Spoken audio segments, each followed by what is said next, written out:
Ladies and gentlemen, we are back with another mod showcase. It's been a while since I've last done one of these, so we have an exciting selection of new mods that I know you're gonna love. As always, if you do go on to enjoy this video, please don't forget to subscribe as it greatly supports the channel. But enough with the waffle, let's take a look at the first mod with the legendary enemies. If you've ever played Fallout 4, I'm sure you're aware of this system already.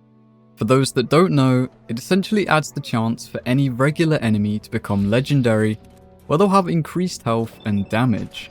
Once their health drops below a certain threshold, they will mutate where their health is fully restored. And of course, if you're able to successfully take one down, you'll be rewarded with a random high value item.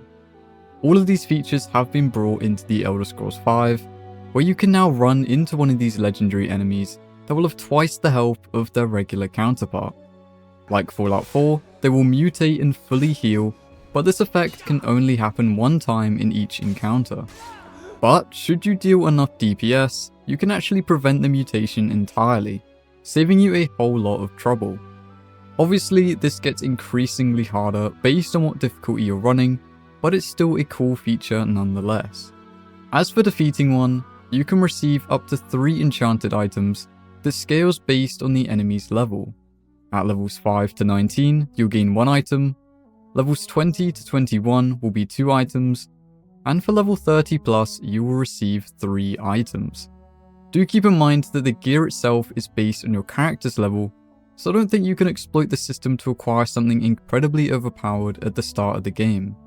As for their spawn rate, any target above level 5 has a 10% chance to be legendary by default, but you can change this through the new MCM menu. This is the perfect way to bring some new life into Skyrim's encounters, and for that, I highly recommend giving this mod a go. For the next mod, we have the Thalmor Ceykynd armor. Also known as the Shadow Child set, this is primarily worn by a group of assassins who supposedly work with the Thalmor to handle any individuals that can't be reasoned with simple coin. In total, the mod adds 6 armor pieces, all of which include support for both males, females, and beast races like the Khajiit. The mod additionally comes with 2 brand new weapons, the Arata dagger and a sword called the Belder saber, that both look incredible.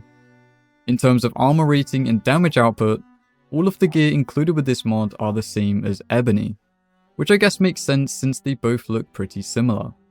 Surprisingly, it also introduces a new Thalmor enemy type that starts spawning once your character has reached level 20.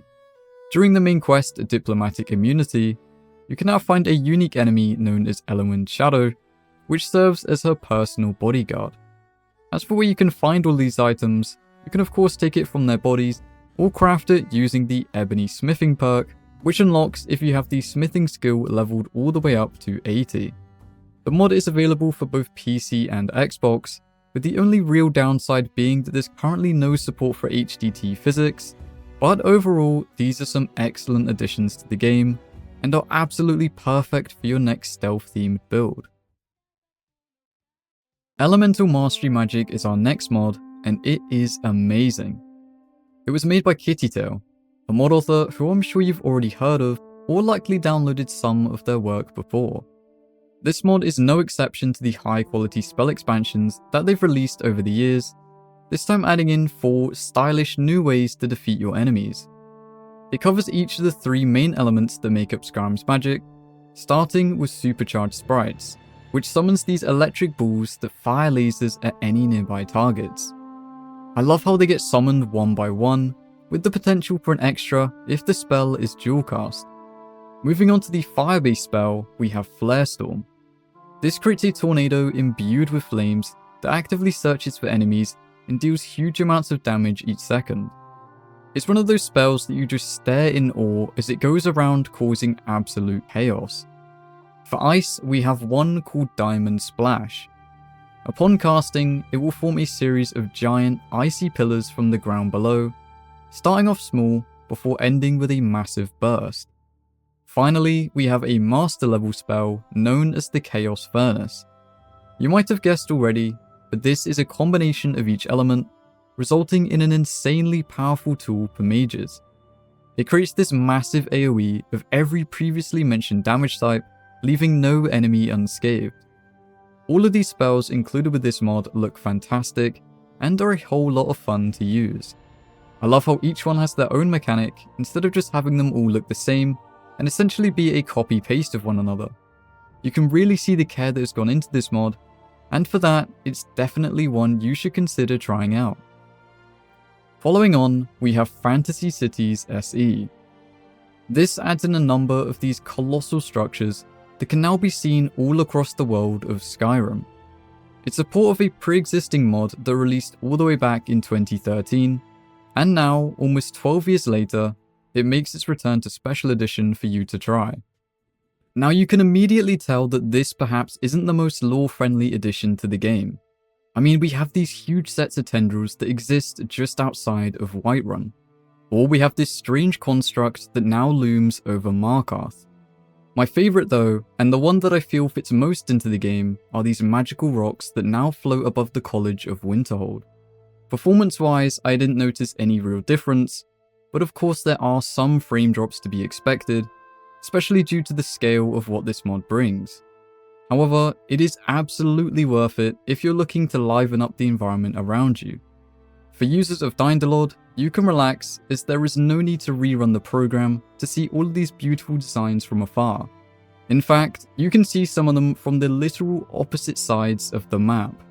There's really not much else to say about this one, but everything this mod adds is just so nice to look at, and has made travelling in Skyrim just a whole lot more exciting. For the final mod, we have Sleepwalking into a Nightmare. This is a brand new quest mod where you'll help Ralphorn track down his wife Gretzka, who's mysteriously disappeared overnight. Your job will be to delve into her nightmares and help them overcome their fears. This was made by the same mod author who made other popular quest mods like Heart of the Reach, which is currently sitting at around 650,000 downloads. There is a full team of professional voice actors behind this mod, resulting in some high quality dialogue that feels right at home with the rest of the game. We have new weapons, armors and spells that all function in relation to whether or not your target is sleeping, and even the time of day. Each one has such a unique enchantment compared to anything else that I've really seen for Skyrim, and fits perfectly with the theme of the mod. I won't go too in depth as I'd rather not spoil everything for you, so just as an example, we have the Daybreak's Embrace, a new ring that makes you regenerate your health, magicka and stamina at an increased rate, but only if it's daytime. You can really see the level of detail that went into making this mod, and the fresh concepts that they brought into the game. The only notable downside that I've noticed across multiple players is the lack of quest markers. This is a choice by the developer, but that doesn't mean that you can't potentially get a little lost at times.